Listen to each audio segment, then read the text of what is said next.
এটা আমাদের জন্য অনেক বড় সুযোগ যে শুধুমাত্র 2টি রোজা রেখে আমরা বিগত 1 বছরের গুনাহখাতা মাফ করিয়ে নিতে পারি। হ্যাঁ, বলছিলাম আশুরার রোজার কথা। রাসূল সাল্লাল্লাহু আলাইহি ওয়াসাল্লাম ইরশাদ করেন, আহতাসিবু আলাল্লাহি আইয়ুকাফিরা সানাতা কুল্লাহ, অর্থাৎ আমি আল্লাহর উপরে আশাবাদী যে তিনি এই রোজার কারণে পূর্বের 1 বছরের গুনাহখাতা মাফ করে দিবেন।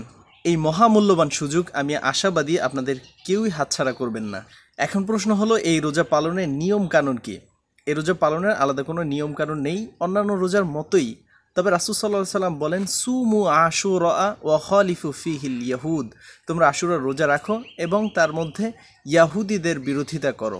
ব্যাপার হলো, ইয়াহুদীরা শুধুমাত্র 10ম দিনে মানে 10ই মুহররম একটি রোজা পালন করে, আর এটি খুব একটি মূল্যবান দিন। তো তাই রাসূল সাল্লাল্লাহু আলাইহি সাল্লাম বললেন, তোমরা এই দিনেও রোজা পালন করবে এবং তার আগের দিনেও পালন করবে, অথবা এই দিন এবং তার পরের দিন রোজা পালন করবে।